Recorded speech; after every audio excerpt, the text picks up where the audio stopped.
नमस्ते। आज के इस खास एक्सप्लेनर में हम बात करने वाले हैं पैसिव इनकम पोर्टफोलियो के बारे में। वेल्थ जनरेशन और निवेश की बातें तो हम अक्सर सुनते हैं, लेकिन आज का फोकस इस बात पर होगा कि एक मजबूत रॉक सॉलिड पोर्टफोलियो स्ट्रक्चर तरीके से कैसे बनाया जाए।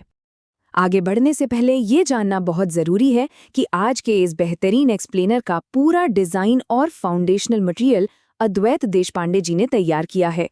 वो एक सर्टिफाइड फाइनेंशियल एडवाइज़र हैं। अगर आप उनसे जुड़ना चाहते हैं तो 9823068226 पर संपर्क किया जा सकता है। उनकी रिसर्च की वजह से ही आज हम इस कॉम्प्लेक्स टॉपिक को इतनी आसानी से डिकोड कर पाएंगे। तो चलिए सीधे टॉपिक पर आते हैं और देखते हैं कि आज हम क्या-क्या कवर करने वाले हैं। हमारी चर्चा 5 हिस्सों में बटी है। पहला, रिस्क और रिटर्न को डिकोड करना। दूसरा, द यील्ड ट्रैप। तीसरा, प्राइवेट पेंशन ब्लूप्रिंट। चौथा, आइडियल एसेट एलोकेशन। और पांचवां, वो गलतियां जिनसे हमें हर हाल में बचना है। चलिए शुरुआत एक ऐसे सवाल से करते हैं जो अक्सर पूछा जाता है। कौन सा एनसीडी सबसे ज्यादा रिटर्न देता है? फिक्स्ड इनकम इन्वेस्टिंग के मामले में ज्यादातर लोग बस इसी एक सवाल के पीछे भागते रहते हैं। लेकिन क्या ये सही अप्रोच है? बिल्कुल नहीं। आइए समझते हैं क्यों। सच तो ये है कि सिर्फ हाईएस्ट रिटर्न के पीछे भागना अपने आप में एक गलत सवाल है। सही सवाल ये होना चाहिए, क्या हम जो रिस्क ले रहे हैं उसके लिए हमें सही मुआवजा या रिटर्न मिल रहा है? क्योंकि जब हमारा पूरा फोकस सिर्फ यील्ड पर होता है तो हम महंगाई, टैक्स और सबसे खतरनाक क्रेडिट रिस्क को पूरी तरह भूल जाते हैं। एक स्मार्ट इन्वेस्टर बनने के लिए सबसे पहले इस माइंडसेट को बदलना होगा। इसी माइंडसेट के साथ हम आते हैं अपने पहले सेक्शन पर, डिकोडिंग रिस्क एंड रिटर्न। अब इस डेटा को देखिए। ये 2026 के कॉन्टेक्स्ट में इंडियन एनसीडीज का एक ब्रॉड यील्ड फ्रेमवर्क है। इसमें एक बहुत ही दिलचस्प पैटर्न है। जैसे जैसे रिटर्न बढ़ता है, रिस्क कैसे छलांग लगाता है। सेविंग्स अकाउंट में 2.5 से 4% मिलता है, जहां रिस्क ना के बराबर है। थोड़ा आगे बढ़ें तो एफडीज और AAA बॉन्ड्स में 6.5 से 8.75% मिलता है। यहाँ भी रिस्क कम है। लेकिन जैसे ही आप 15% या उससे ज़्यादा रिटर्न देने वाले बिलो बीबीबी एनसीडीज की तरफ जाते हैं, रिस्क एकदम से वेरी हाई हो जाता है। यानी यहाँ सट्टेबाजी वाला रिस्क आ जाता है। अब इसी रिस्क को 3 अलग-अलग इन्वेस्टर प्रोफाइल्स के नज़रिए से समझते हैं। सबसे पहले कंजर्वेटिव यानी सुरक्षित निवेशक, जिनका टारगेट 8 से 9.5% होता है। ये उन लोगों के लिए परफेक्ट है जो अपनी कैपिटल बचाना चाहते हैं, जैसे कि रिटायर हो चुके लोग। फिर आते हैं बैलेंस्ड निवेशक, जो 10 से 11.5% का टारगेट रखते हैं। ये असल में एक स्वीट स्पॉट है जहां रिस्क कंट्रोल रहता है और सस्टेनेबल इनकम भी मिलती है। और अंत में अग्रेसिव निवेशक, जो 12 से 15% या उससे ज़्यादा की उम्मीद करते हैं। पर एक बात हमेशा याद रखनी चाहिए, यहाँ रिस्क सीधे नहीं बल्कि एक्सपोनेंशियल तरीके से बढ़ता है। और इसी एक्सपोनेंशियल रिस्क के कारण हम अपने दूसरे सेक्शन पर पहुंचते हैं, द यील्ड ट्रैप। ये इस एक्सप्लेनर का शायद सबसे ज़रूरी हिस्सा है। बॉन्ड ए और बॉन्ड बी की तुलना को ध्यान से देखिए। बॉन्ड ए हमें 8% दे रहा है, एकदम सुरक्षित, और इसमें पैसा शांति से ग्रो करता है। वहीं बॉन्ड बी 14% का लालच दे रहा है, लेकिन यहाँ पैसा वापस मिलने की कोई गारंटी नहीं है।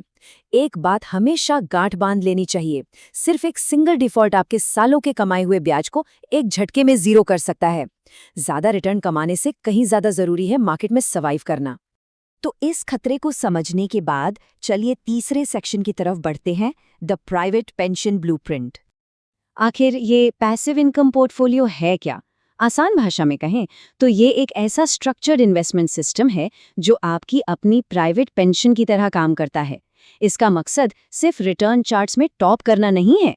इसका असली काम है रेगुलर इनकम जनरेट करना, आपकी मूल पूंजी को सुरक्षित रखना और चाहे कोई भी आर्थिक क्राइसिस क्यों ना आ जाए, मजबूती से टिके रहना। इसका अल्टीमेट गोल एक लाइफ टाइम भरोसेमंद इनकम बनाना है। 83,000 रुपीज। जरा इस आंकड़े पर गौर कीजिए। ये नंबर हमें कंपाउंडिंग और सही प्लानिंग का असली जादू दिखाता है। अगर 1 करोड़ रुपए का पोर्टफोलियो औसतन 10% का रिटर्न देता है, तो उससे हर महीने लगभग 83,000 रुपीज की इनकम जनरेट होती है। ये कैलकुलेशन साफ दिखाती है कि एक डिसिप्लिन वाला निवेश हमारी फाइनेंशियल लाइफ को कैसे पूरी तरह बदल सकता है। चलिए अब आगे बढ़ते हैं और देखते हैं कि ये पोर्टफोलियो आखिर बनता कैसे है। इसके 4 मेन पिलर्स हैं जो एक साथ काम करते हैं। पहला, फिक्स्ड इनकम बेस, जो पोर्टफोलियो का 40 से 70% हिस्सा होता है और इसे स्टेबिलिटी देता है। दूसरा, इक्विटी ग्रोथ लेयर जो 20 से 40% तक है और हमें महंगाई से बचाता है। तीसरा 5 से 15% का अपॉर्चुनिस्टिक लेयर जो थोड़े एक्स्ट्रा रिटर्न्स के लिए है। और चौथा कम से कम 10% का लिक्विडिटी रिजर्व, ये वो सेफ्टी नेट है जो किसी भी इमरजेंसी में काम आता है। इन लेयर्स को समझने के बाद अब चौथे सेक्शन पर आते हैं, आइडियल एसेट एलोकेशन। आइए इसे एक प्रैक्टिकल मॉडरेटली अग्रेसिव एलोकेशन के उदाहरण से समझते हैं। इस ब्रेकडाउन को देखिए। 35% AAA या AA PSU बॉन्ड्स में है, 25% A या AA NCDs में, 25% इक्विटी इंडेक्स फंड्स में, 10% गोल्ड या रीट्स जैसे ऑल्टरनेटिव्स में और बाकी 5% कैश में। ये इस गोल्डन रूल को साबित करता है कि अपना सारा पैसा एक जगह कभी नहीं लगाना चाहिए। एक स्मार्ट इन्वेस्टर हमेशा अपने रिस्क को 15 से 25 अलग-अलग इंस्ट्रूमेंट्स और सेक्टर्स में फैलाकर रखता है। ये सारा स्ट्रक्चर सुनने में बहुत अच्छा लगता है ना? लेकिन कुछ गलतियां हैं जो सब कुछ बर्बाद कर सकती हैं। इसलिए अब हम अपने आखिरी सेक्शन पर आते हैं, मिस्टेक्स टू अवॉइड। तो सबसे जरूरी बात यह है कि हमें इन ट्रैप्स से बचना है। टॉप मिस्टेक्स क्या हैं? सबसे ज्यादा यील्ड के पीछे भागना, सारा पैसा किसी एक ही कंपनी में लगा देना, टैक्स को भूल जाना या रिटायरमेंट फंड को किसी रिस्की जगह डाल देना। और इनमें सबसे खतरनाक है महंगाई को इग्नोर करना। जरा सोचिए, अगर आपको किसी निवेश पर 8% रिटर्न मिल रहा है लेकिन महंगाई दर 6% है, तो असल में आपका रियल रिटर्न सिर्फ 2% ही बचा है ना? हैरान करने वाली बात। इसीलिए एक होलिस्टिक प्लानिंग की जरूरत होती है। अब आते हैं आज के सबसे अहम टेकअवे पर। सबसे अच्छा पैसिव इनकम पोर्टफोलियो वो है जो हर क्राइसिस को झेल जाए, आपको लगातार इनकम दे और जिससे रात को चैन की नींद आए।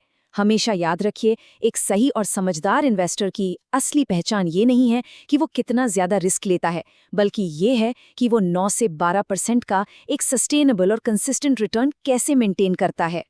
और अंत में इस एक्सप्लेनर को एक बहुत ही ज़रूरी सवाल के साथ ख़त्म करते हैं। सोच कर देखिए, क्या आपका मौजूदा पोर्टफोलियो अगले बड़े आर्थिक संकट को झेल पाएगा? या फिर सिर्फ कुछ एक्स्ट्रा % यील्ड के लालच में आप अपनी मानसिक शांति की बलि दे रहे हैं? इस सवाल पर गहराई से विचार करने की ज़रूरत है। आज की इस चर्चा में शामिल होने के लिए बहुत बहुत धन्यवाद। सीखते रहिए और सुरक्षित